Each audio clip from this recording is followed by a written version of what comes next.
we really wanted to touch on what the key roles are for managing and then growing a private lending business. For people that are in the industry, they'll know exactly what this is, but this person can make or break you so immensely quickly. It's insane. And so it is so important that you have someone, in my opinion, that's experienced. You cannot have someone new starting this. Basically, everyone's trying to massage it to be the most beautiful thing in the world, which I get. And that's typically what a broker's job is, but you need to be able to see through that. I'd say the critical thing is to go into it with clear lending criteria of what you're going to do, what you're not going to do. Yeah. Because if you don't have that, you're going to let brokers and other referral sources dictate exactly what you're going to do or what's a good deal, what's not a good deal. You want to go in there with a strict one-pager that's your guide to your business. And if you don't have that, you're going to get run over. Thanks for tuning in to the Canadian Private Lenders Podcast, the show about starting a private lender in Canada, the mortgage industry, and the real estate industry. Your hosts are Neal Andrino and Ryan and Neal. Enjoy. All right, everybody, welcome back. It's episode 51 of the Canadian Private Lenders Podcast, presented by Mortgage Automator. It's your hosts, Ryan and Neal. Neal, how's it going today? Good. Good. You just told me I'm not allowed to be negative, so I have to say good. No negativity. But before we start that, because I know you're going to get into the negativity at some point here, but just wanted to remind people what we cover on this podcast. If maybe it's your first time listening or you've listened to a couple episodes, but obviously we're the Canadian Private Lenders Podcast. We focus on private lending in Canada. But beyond that, we really are focused on educating on the private lending space. And whether that's from a mortgage broker perspective or from a new startup private lender, not dissimilar to us at Keystone Capital, that's some of our primary functions. And we are also very much focused on elevating mortgage brokers across the country and their importance in the Canadian mortgage market. Neal, did I miss anything else on that? No, you didn't. If you're a mortgage broker, you have to listen because mandatory. Or we're not doing business with you. You said it. Yeah. Anyways, the one thing I want to touch on, because we talked about it with Michelle, and I hope everyone listened to that episode because Michelle's an absolute beast. That was awesome. She's great energy, great story. She's done it all, and it's impressive what she's done. It really is. But we had talked about how the new rules had come out, and I know a lot of people already know this. They've now put in 30-year AMs starting in December, and they've also increased the insured mortgage cap to $1.5 million. Yep.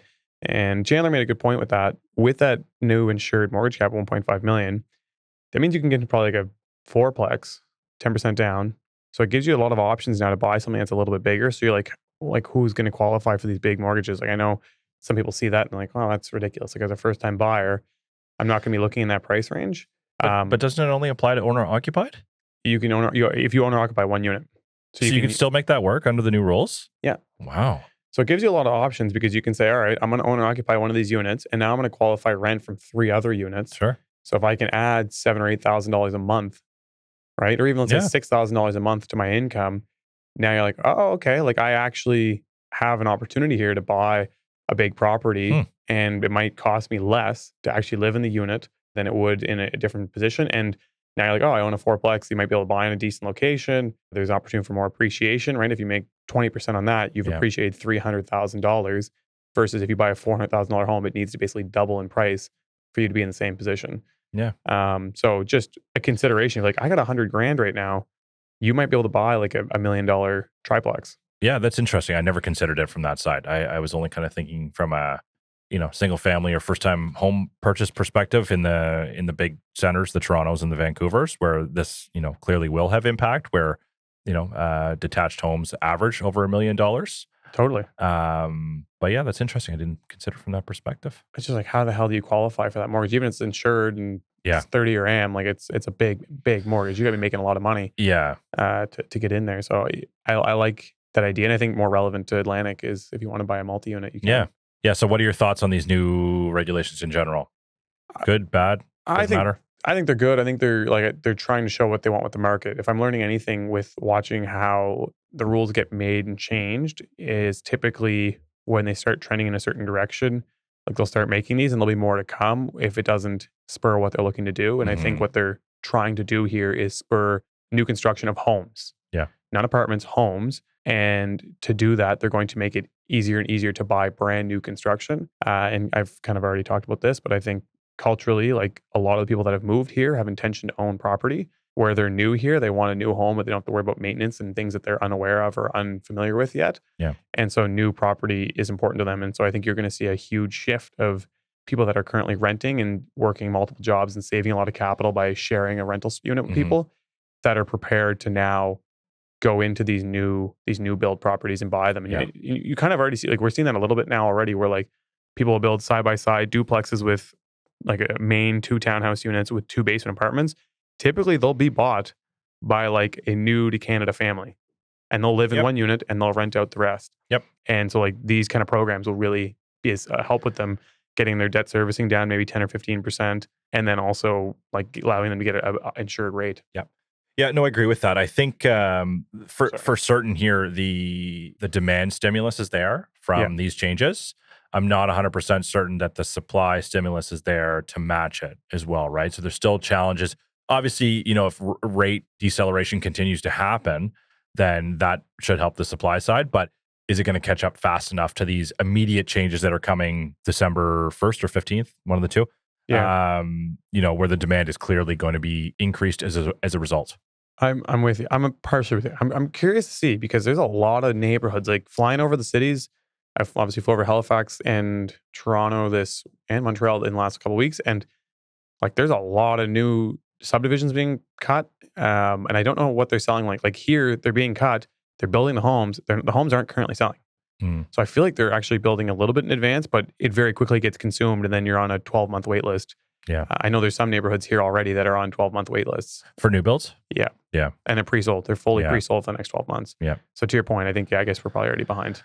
Yeah, and I keep tabs on my own neighborhood, of course, but I know resale properties have still gone pretty quick in that range. Talking properties that range in the $600,000 to $800,000 range, which is on the mid to higher end, I guess, for HRM, and still moving. So totally, it's interesting.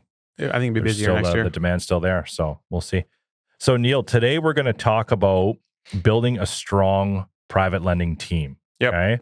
So this is something, we've gone through. I've gone through it with a couple different businesses now. We're still ramping things up on our side, but we really wanted to touch on what the key roles are for managing and then therefore growing a private lending business. Okay. So we're gonna really start here with like the foundational roles, how we approached it on our side. Also how, you can start as a one-off or with a partner in this business, and discuss how the team evolves as the business grows, and really focus on delegation and role specialization to ensure the firm operates very efficiently. So do you want to kick us off with the first foundational role? It's probably not surprising. Yeah. People that are in the industry will know exactly what this is, but the underwriter. The Zach. The Zach for us. This is a crucially important role. They are managing your risk. And so the underwriter is responsible for assessing loan applications, evaluating the risk of the deals, and ensuring they fit within the firm's lending criteria. Their judgment safeguards the firm's capital. This person can make or break you like so immensely quickly. It's insane. And so it is so important that you have someone, in my opinion, that's experienced.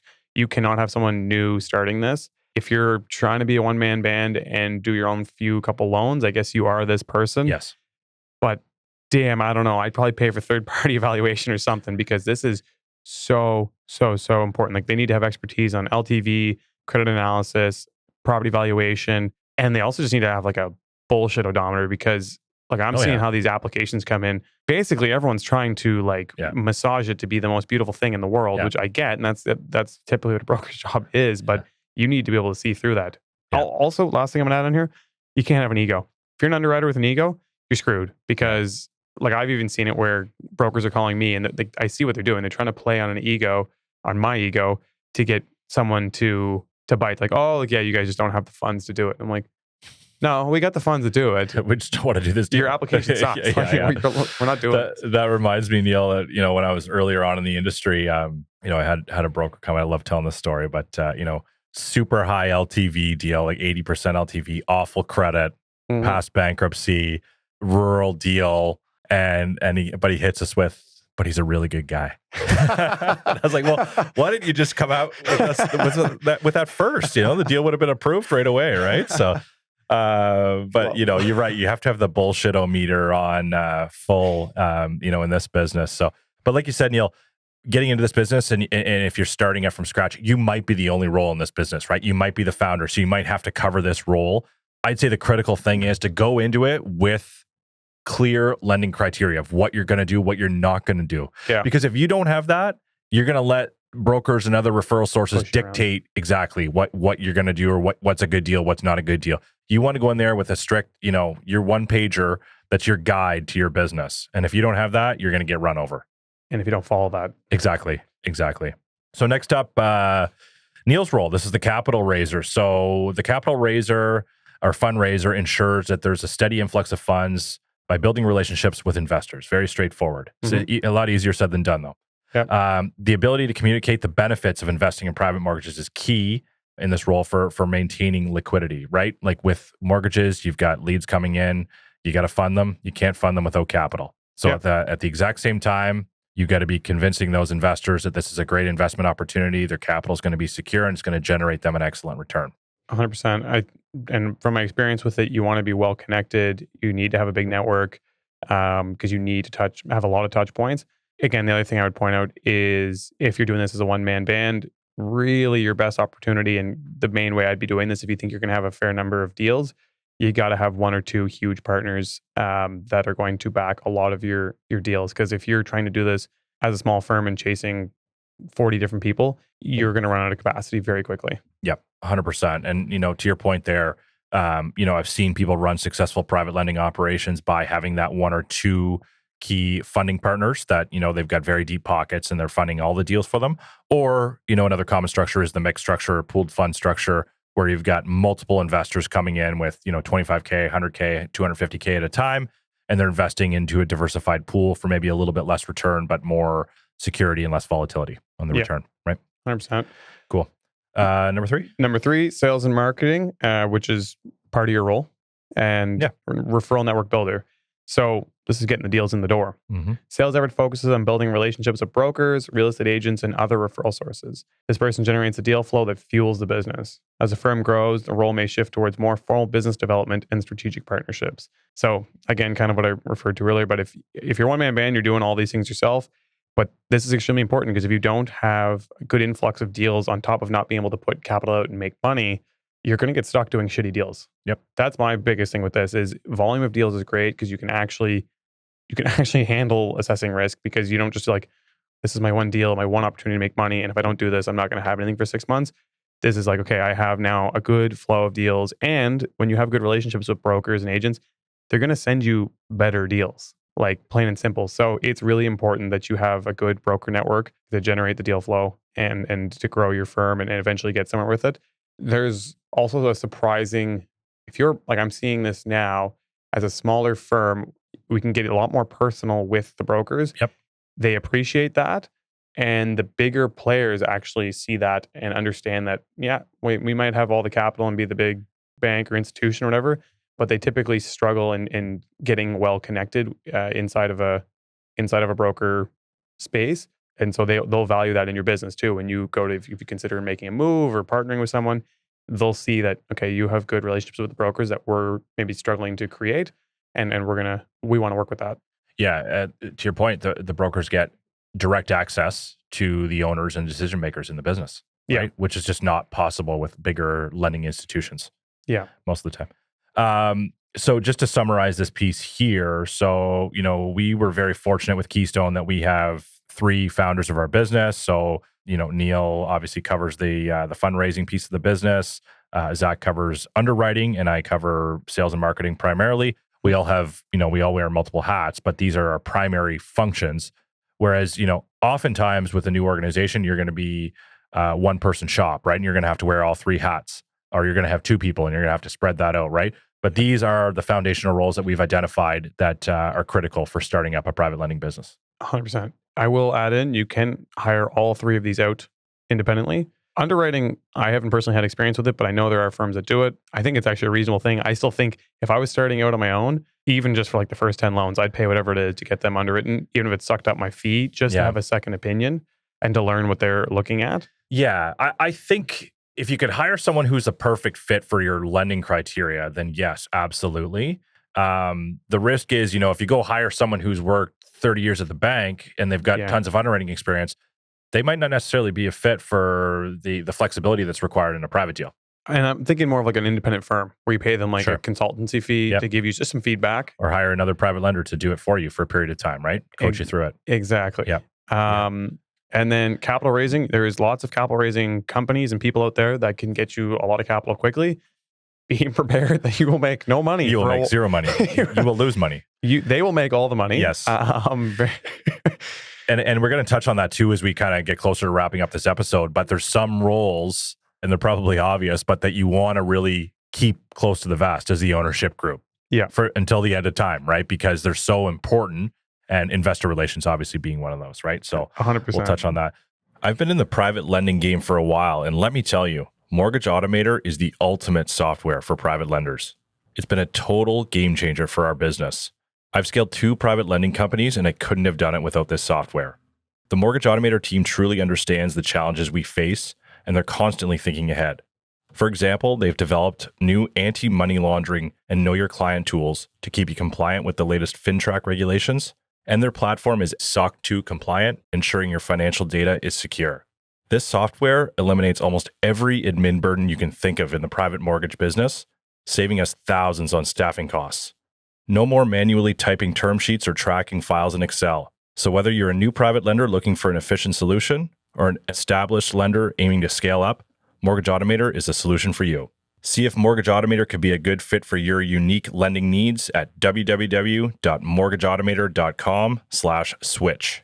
So let's talk about how when the organization starts to evolve and the business grows, some key roles that you're going to want to focus on. So obviously, eventually, this is business like many others requires a lot of administration, a lot of paperwork, a lot of data, and a lot of different roles that may not be the best use of your time as a founder, right? Yep. So an administrator or executive assistant becomes probably one of those early on roles that you can justify hiring, right? Mm-hmm. So volume of your business starts to increase. You hire this person to take on day-to-day tasks such as, banking transactions, processing monthly client payments, processing payments to investors, instructing your lawyers on deal closings, and even client relations too, right? Managing client questions and communications. I know Aaron does a lot of work with insurance, making sure insurance policies are up to date in our business. So there's a lot of things that as a founder, you'd spend a lot of time in the weeds doing this type of work that is less time spent out there hunting deals or hunting capital. 100%. Yeah. And shout out Aaron. She does an amazing job with this. Absolutely. And yeah, this is something that I think with any business you learn, if you have any sort of like deal volume, this is a crucial part to keeping your machine running well and organized. Yep. Number 2 is credit manager for managing delinquencies and enforcement. Credit manager becomes crucial as the loan portfolio grows. They handle any delinquencies and mortgage enforcements that need to take place, managing risk on the back end. This role ensures timely action on late payments or defaults, working with lawyers or collection agencies when necessary. So as much as you never want to have a deal go sideways, technically, if you have none going sideways, you're actually not taking enough risk or growing your book aggressively enough. So you're going to have a percentage of deals that kind of fall off the book, and they take a lot of servicing and work once that happens.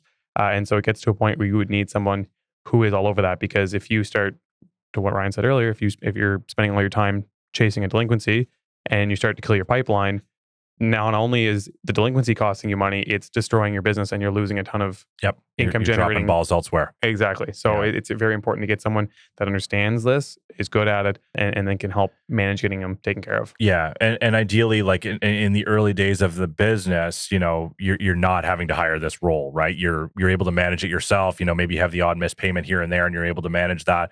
And this is kind of a role too that I think is important for ownership or founders to keep a very close tie on. Whether you have someone working full-time or whether you're managing yourself, you're going to want to know this piece, because this is a critical way to make sure, your investor capital is held whole regardless of what the situation for enforcement is. You need to be engaged in it the whole time. Maybe not necessarily doing the physical task, but you need to be consistently and constantly updated on it. Yep, 100%. All right, so let's talk about delegation in terms of the growth as well of your business, right? So delegating tasks, touched on this already, but maybe aren't the best use of your time for the leadership team.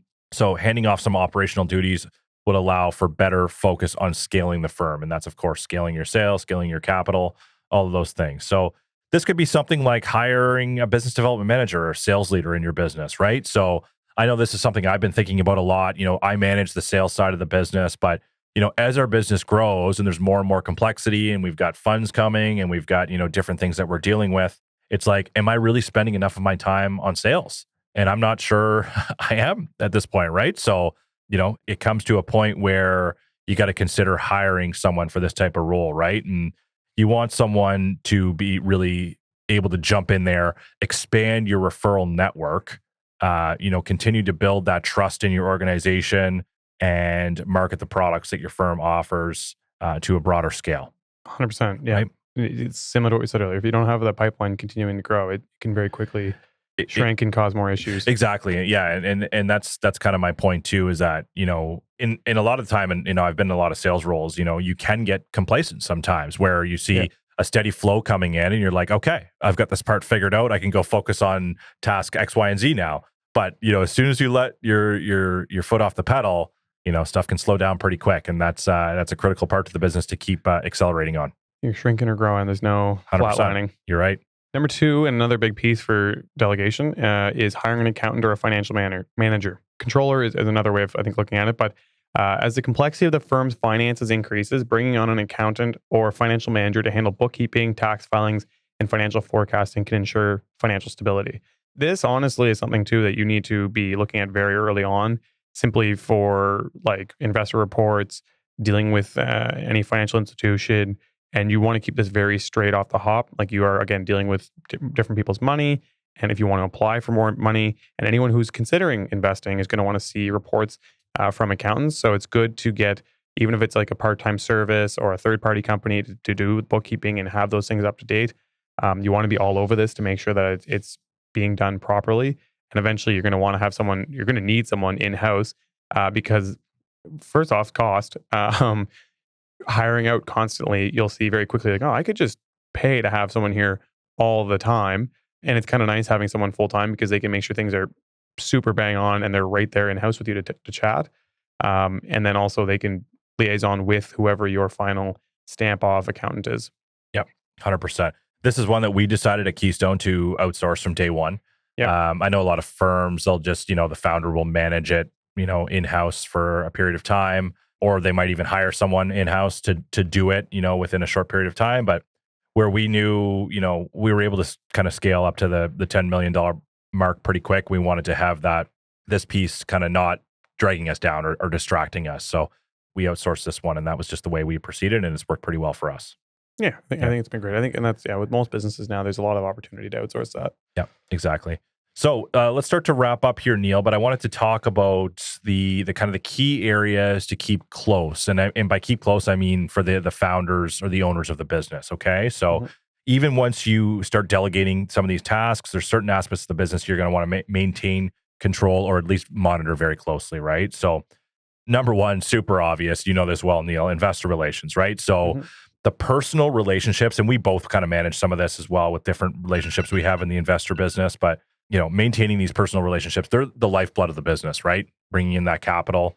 You're going to want to be, quickly accessible to any investor who has a question or has interest in coming in or, whatever changes they may want to understand about your business. You're going to want to be able to answer that very quickly.